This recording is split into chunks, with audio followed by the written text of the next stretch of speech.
everyone. Welcome to the Miss Texas Show, where we showcase the lifestyle in Texas and highlight amazing survivors of traumatic events, family violence, sex trafficking, domestic abuse, and community leaders to share their resources. We have several segments. Under our military time, we partner with the National Veterans Chamber of Commerce, and we have our guests who are veterans and share their experience during and after their military service.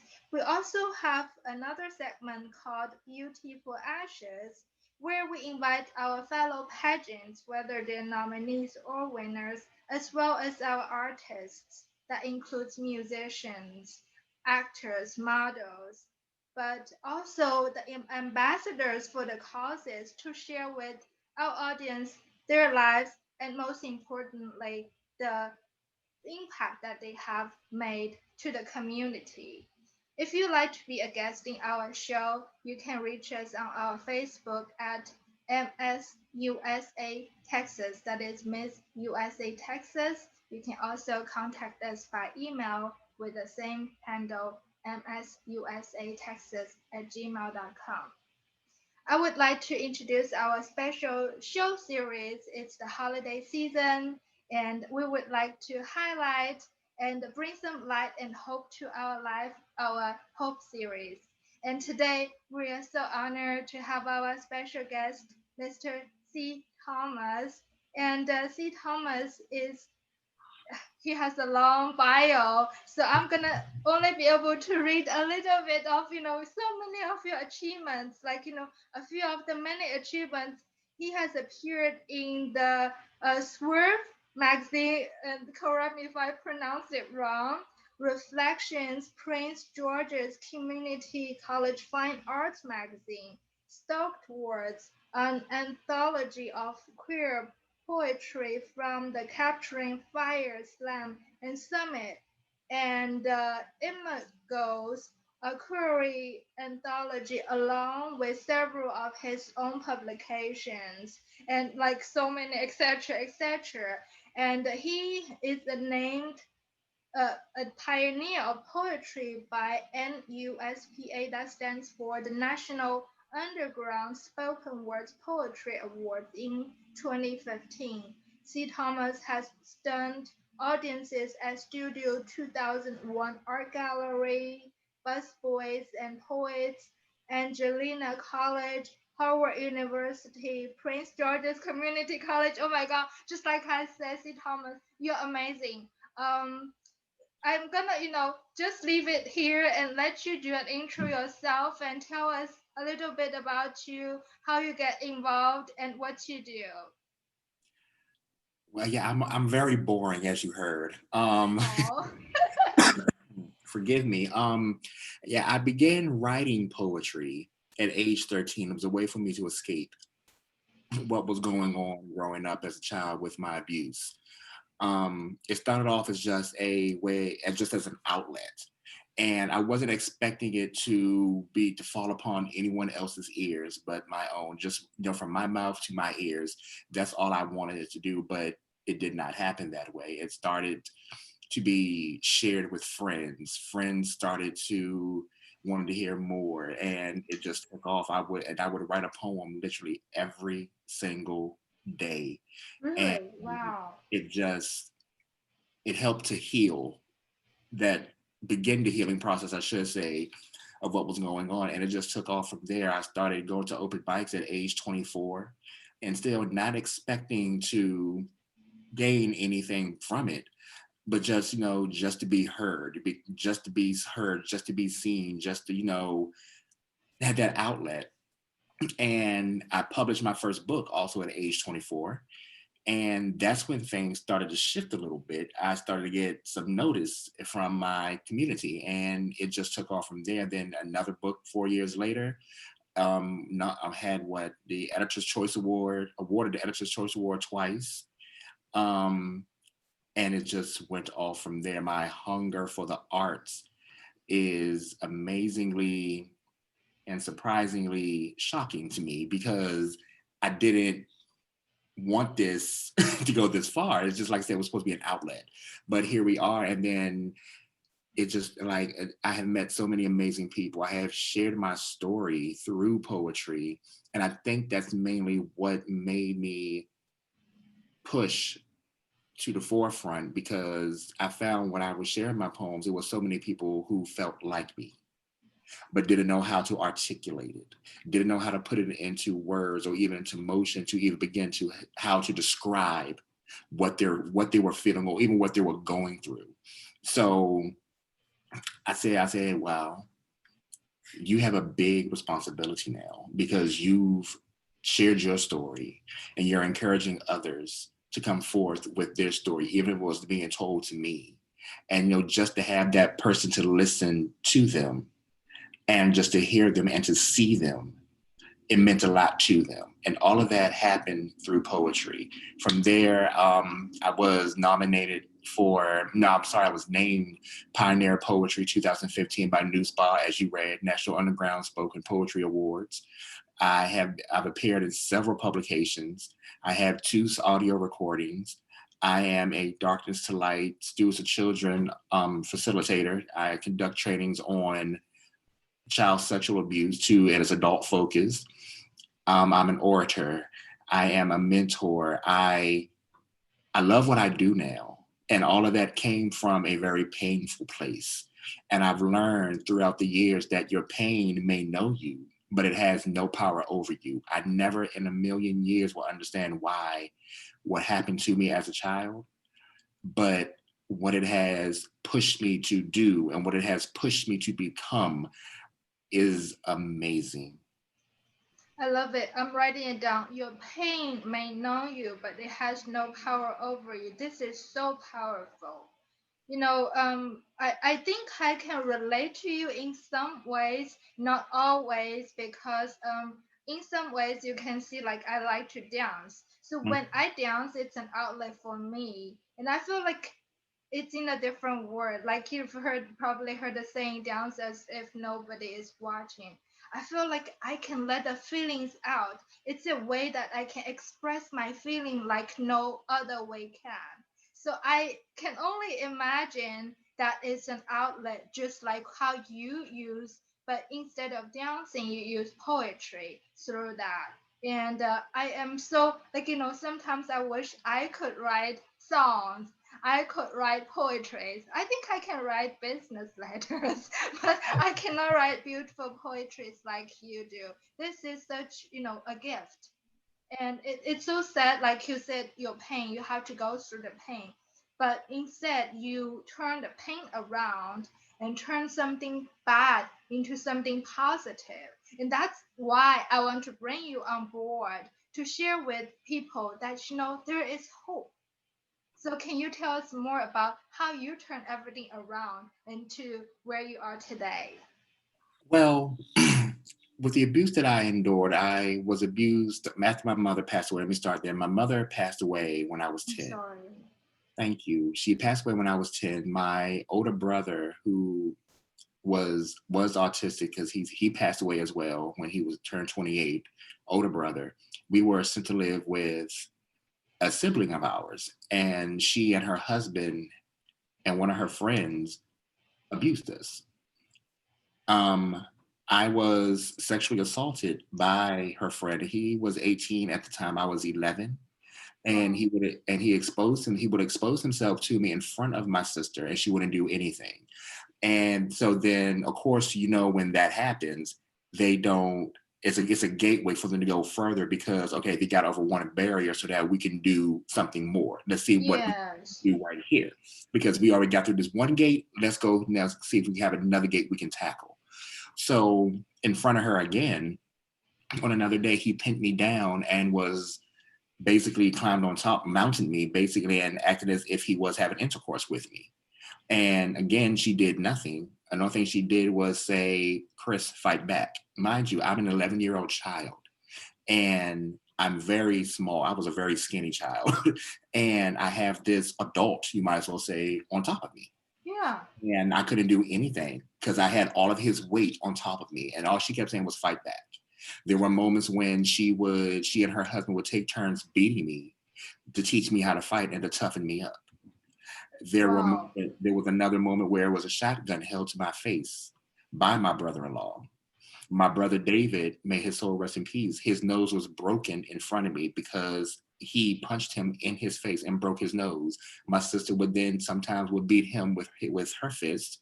And this is everything that I saw as a child from the age 11 Oh. growing up until my early teen years. um, Very sunken in. I was very, very closed off. I would walk with my head lowered, would not look anyone in their eyes. I didn't want to, I could only be myself around my friends. And I would say certain friends, the ones who knew what was going on without me having to say anything. And of course, a lot of people ask me the questions, well, why didn't you say anything? And, what didn't anyone know? And the answer to that is yes. I didn't say anything because I thought I was protecting myself and my brother, and including my two nieces. I know now that I wasn't. But you learn with abuse, with any form of abuse, you learn to cope and you develop these defense mechanisms to protect yourself and to protect a secret that was never yours. And one of those defense mechanisms was you learn to lie. And I would just tell them, oh, I just don't feel good. Oh, I couldn't come in today because I wasn't feeling well. Or, you just make up the stories to keep it secret, to keep it a secret and to keep it away from people. And I know, mind you, while burying it deep inside of you and it's eating you alive. And the one thing that that pain does, as you probably know, it manifests in other ways: stress, anxiety, self-loathing, depression, anger. And that was me across the board.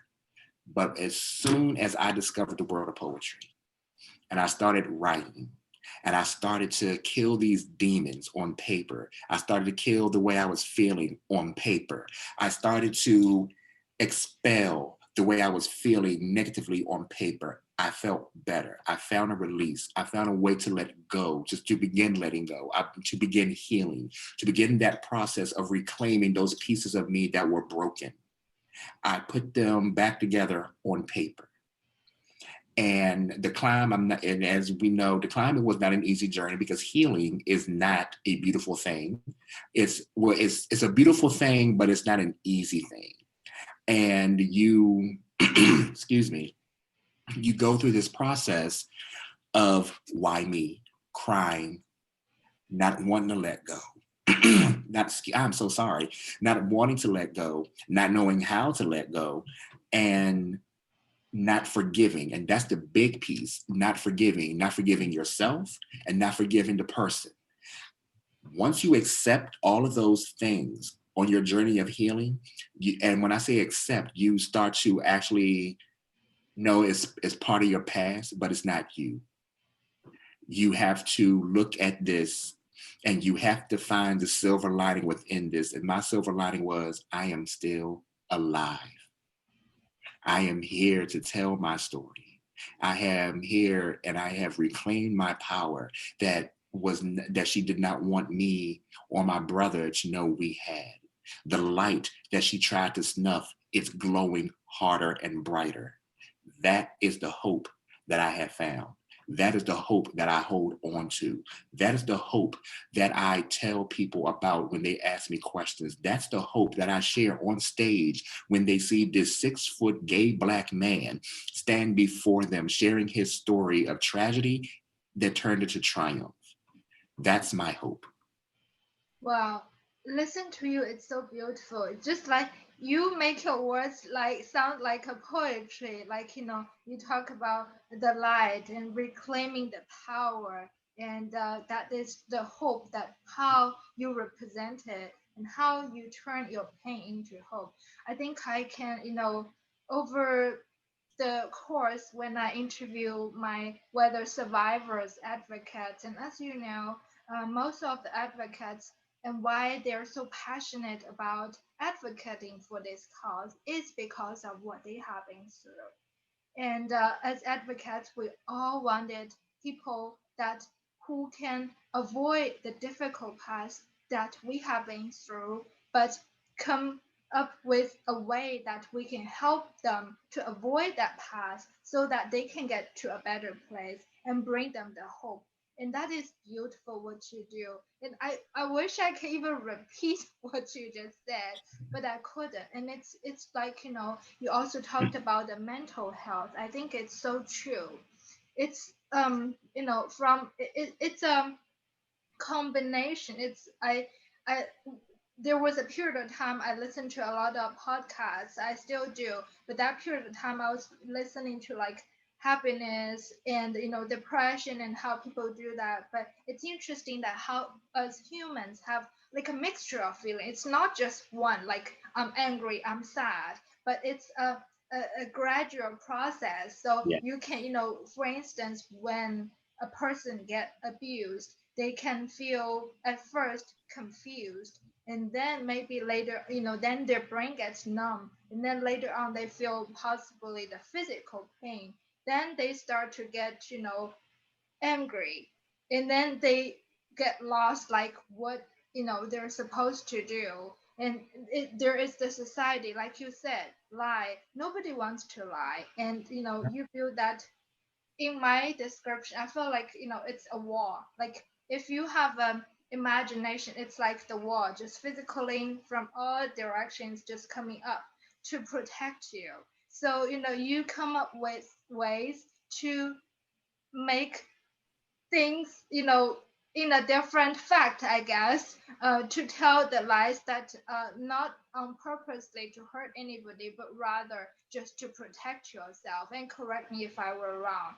So I'm just like so amazed about what you are doing and what you have done to get out of this. I've always heard, from the mental health professionals, including yourselves, about being therapeutical, but you are the first person who actually turns this into art, like the poems, like the ones that you have won, and the books that you wrote. It is just so beautiful. I cannot stop, praising that. Would you be interested in maybe sharing one of the poems with our audience about what you have been talking about? absolutely. This poem is titled No Cares. Today, have no cares to give. Life, it is what it is. Let your beauty shine deservingly. Live free, abundantly, be joyous. The world is yours for the taking. Let no man put asunder. Claim your victories, each one a trophy. Stand strong, be proud. You've earned this. Today, have no cares to give. Tell sorrow you have no power over me. Your insecurities are blessings. Consciously let them guide you. Let you find you. Face your fears. Tears drown face. Shedding is necessary. Eye on prize. Your future is before you. Don't look back. Pack light. No heavy loads, no burdens to bear. Remember, every star danced with darkness today. Have no cares to give. Don't let others' opinions mold you. Don't let their misery keep you company. Let not their negativity become you. You have to do what's best for you. Letting go is never easy. Just because it's good to you doesn't mean it's good for you. You're not a stepping stone. You were born to rise. You were born to succeed. You are everything your mama meant for you to be today. Have no cares to give. Prove to you that you're the best. Never wait for anyone to approve you. Speak to the universe, dine with gods, never settle for less, always aim for greatness, and remember while doing these things, have no cares to give. You don't owe anyone an explanation. Thank you. Wow, that is beautiful. I would love to share that with our audience. It just it's this is so beautiful. It's I like I said, I'm not a poet at all, but I understand every word. I cannot repeat it, but I can understand, especially when you said every star dance at night or in the dark. It all makes sense. And I'm not a poet, like I said. I don't even know how to write. Do you have any suggestions, especially during the quarantine? And we're in Texas, and I don't know if you, I think it's on the national news, unfortunately, that the number has surpassed a million. And we have a few days ago got like an Amber Alert telling us all to stay in. So this holiday season, I'm even thinking, okay, do I want to go out to eat just to satisfy my tummy and risk the life? So I think, there might be a lot of people who are in the same boat like me. Not to mention some of them has autoimmune diseases that they cannot go out. So if they are in this situation, and not on top of being in the pandemic and being the victims, there's the holiday syndromes. How do you suggest that they can maybe articulate like you? How do they even start? Like, if let's say if I want just this holiday myself, I want to write a poem, how do I get started?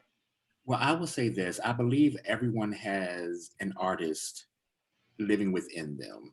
Everyone has an artistic side. Some people can sew, some people can sing, some people can dance, some people can paint, others can write, others like to do crafting.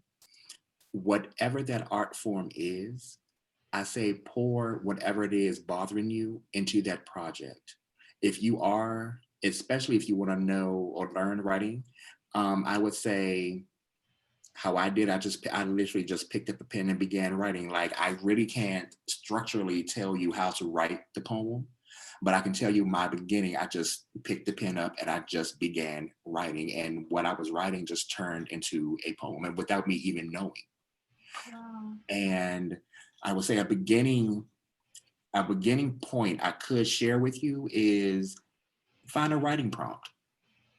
You can Google writing prompts for poetry, and then it'll tell you, like, maybe write a letter to your former self, or write a letter to your inner child, or Oh, okay. um, what else is one of my favorite writing prompts is write a poem to your perpetrator and something about you that they hated but you enjoyed about yourself.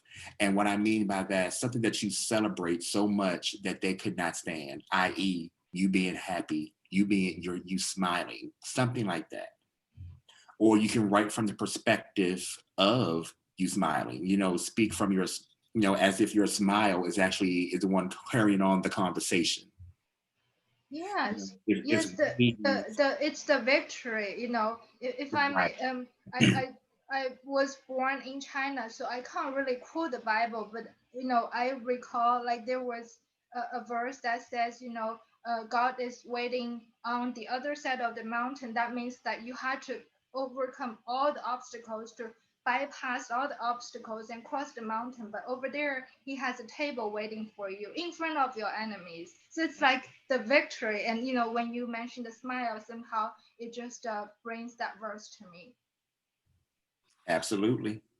Yes, that is beautiful. You know what? I think I'm gonna try it this holiday. And you're totally true. I hope that we can help plant some seeds in our audience that who are listening, and whoever you are listening, in case you joining later, this is the Miss Texas show that we shared our amazing survivors, our community leaders, and today we have our special show, Hope for the Holidays, the Hope series. So we hope that this is helpful for you. But I wanted to share that um, you mentioned about art project, and I didn't know I can do that. For instance, jewelry making. My girlfriend, when I was sick a couple years ago, I thought I was dying. And so she started making me like, the chakra bracelet, the prayer bracelet. I'm like, wow, this is so beautiful. I wish I could make it. She's like, yes, you can make it. I'm like, no, I cannot make it. And then so that sort of that was a conversation. Then I came across another person who is a photographer. I said, I'm a model, so I like taking photos, but I don't know how to take photos. I said, I wish I can take photos. He said, yes, you can. They never say that you cannot. And so I wanted to share this because years later now I still cannot take photos. I mean, I can use my cell phone to take selfies, but I started making crafting. I started making jewelry and doing fundraising for charity and to help survivors. So I think you're absolutely right that we always have these artists inside ourselves, and we hope that we can plant the seed today from the two of us, especially C. Thomas, to share with you his story. And this is totally therapeutical. It's like I mentioned, the therapist they will say, write down your thoughts. But instead, he not only write down his thoughts, he wrote down the victory. He wrote down something so beautiful that he ended up sharing with us. I'm going to ask him for that poetry poem so that I can, print it out and frame it because I think this is just so beautiful. Thank you so much for sharing us Thank you. with us, your journey and your beautiful poem. And as we mentioned, this is just the part one of the show. We are going to, after the holidays, bring C. Toms up here and talk about some serious problems that he and I and our organizations that we're volunteering for are fighting for. So, what do you think will be the takeaway, C. Thomas, for our audience for like coping with the holidays with hope? I think one of the major takeaways is going to be it's not the end of the road, and you are meant to be here despite your pain and your hurt. You are meant to be here. You are meant for love. You are meant to be loved. You are meant to share your love. You are very intentional. Those are going to be the takeaways I believe that others will take away. That's true. That's true. Like, if I may add, like I said, I feel like so little in front of you because, how beautiful you say things. But what I know of sharing in the plain old words is like, everything happened for a reason, even though sometimes we don't know what God has planned in front of us and all the bad things that happen to us, we don't understand. But it's amazing how a lot of the people, like I see so many beautiful survivors like C. Thomas himself and a lot of our advocates, they came from a past that nobody would ever imagine. But imagine if they have never been through that, they would never, not that they don't want to, but they couldn't, and they wouldn't know how to resonate with that. So in No, other ways, that's a gift. C. Thomas has the gift of writing the poems, and this is a gift to him that so that he has the material, he has been through that. I, on one hand, feel bad about what you have been through, C. Thomas, but on the other hand, I'm so proud of you because of what you have been through. Now you take that and turn into something that is hope. I love you. You're awesome. You're awesome. I can't thank wait to interview you. you again in our next show. But thank you so much for making the time. I know we tried to schedule another time, and our schedules are both busy. But I'm so glad we were able to get you on the show so that we can bring some hope for the holidays for our audience.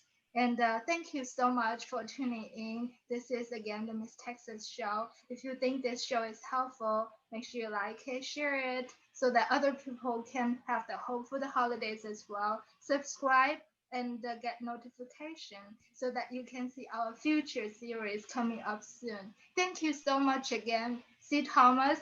And Thank I want to have you join me to say happy holidays with our audience again. you. Happy holidays, everyone. For me, my family, my friends, happy holidays, be safe, wear the mask, and be safe. I love that. Wear the mask. Thank you so much, C. Thomas, and happy holidays to y'all. I love you all and see you again soon.